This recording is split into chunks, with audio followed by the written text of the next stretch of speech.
Hi, TFC here. Time management is easy when you follow these 6 golden rules. Plan early in the morning or better last night before hitting the bed and work as closely as possible. Use organizers like calendars or time controllers. Segment your time and dedicate to each of your works.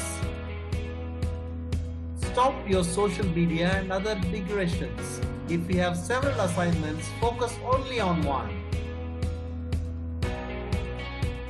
Frequent coffee or taking a short nap will certainly fuel good creativity.